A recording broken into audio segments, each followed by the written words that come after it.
Welcome to The Explainer. I am so thrilled to have you here today because we're looking at a truly profound traditional parable. It's a story that cuts right to the core of how we spend our days, how we view our responsibilities, and honestly, how easily we fall into the trap of endless procrastination.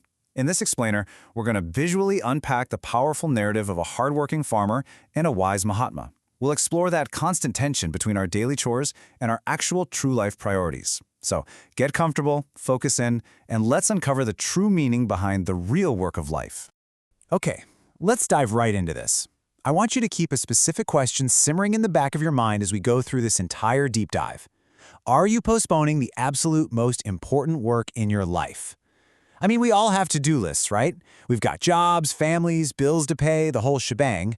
But how often do we use those completely necessary daily tasks as a convenient excuse to just put off our inner well-being, or our spiritual growth, or even just taking 5 minutes to express some genuine gratitude? That right there is the central conflict of the story we're about to explore. Section 1. The Illusion of Later. Picture this incredibly hardworking farmer. From dawn till dusk, every single day he is out in his fields.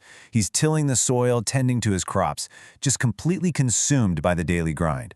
Now, a visiting Mahatma, a really wise spiritual soul who walks past these fields every day, observes this relentless dedication and decides to stop.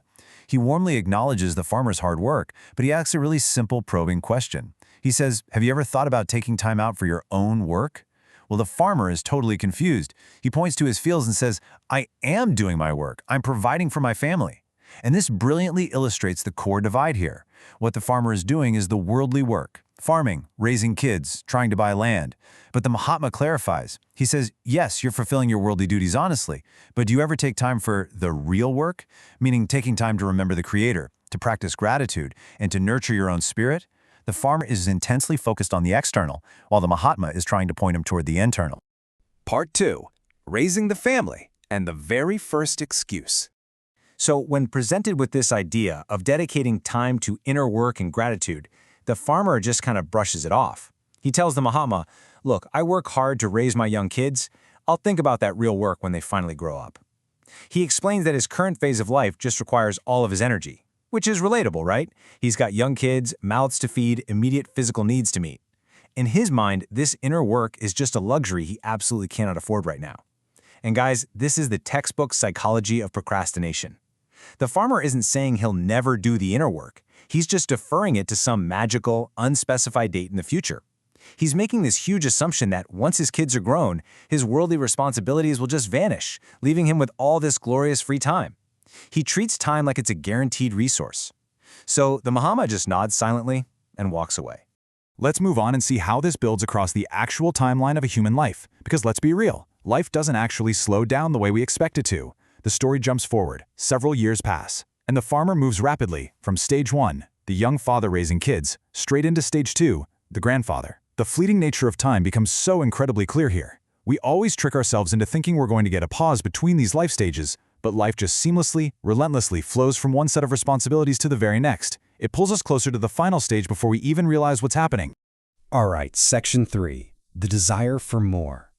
So years later, the Mahatma passes by the fields again for his second encounter, and he sees that the farmer's children are in fact fully grown. Actually, they're right out there in the fields working alongside him. But the farmer himself? He's changed physically. His beard is stark white, his back is hunched over from decades of hard labor, yet he is still out there toiling away in the dirt. He never stopped. The Mahatma greets him and asks again. He notes that the children are grown now, so surely he finally has time to remember the Creator. But the farmer replies, "As my family grew, I had to buy more land, and now my grandchildren keep me busy night and day." Do you see what happened? The goalposts completely shifted. The original condition for his procrastination, waiting for the kids to grow up, that was actually met. But instead of turning inward, he just expanded outward. He needed a more comfortable life, more property, and now he's endlessly entertaining his grandchildren. The excuse just evolved to fill the time he had available. Which brings us to Part 4. Running out of time. So the really crucial point here is that the perfect time never actually arrives.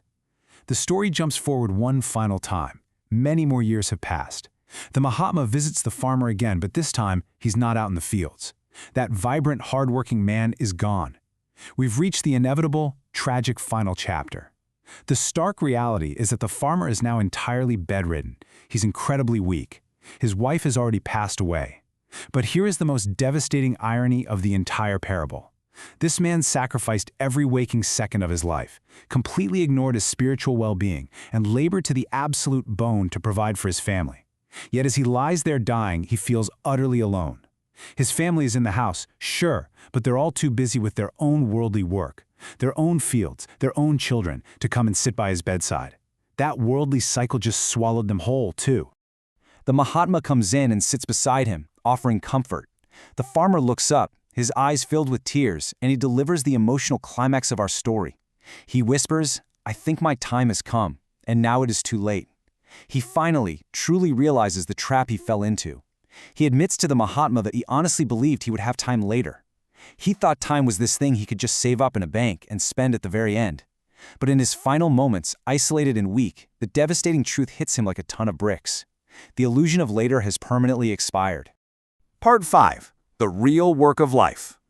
The Mahatma gently nods, telling his old friend that this is the exact, terrible danger of delaying the essential work. We never truly know when our time will run out. And shortly after this encounter, the farmer passes away. The Mahatma stands by those empty fields, reflecting on the man's life. And he leaves us with 3 absolutely crucial, actionable truths for our own lives. First, life is highly unpredictable. I mean, we can't guarantee we'll even see tomorrow, let alone retirement. Second, time is incredibly fleeting. It just slips right through our fingers while we're busy making other plans. And third, human life is a profoundly precious opportunity. The Mahatma looks at those empty fields and realizes how dangerously easy it is to squander our one chance at inner growth, just by losing ourselves entirely in the external world.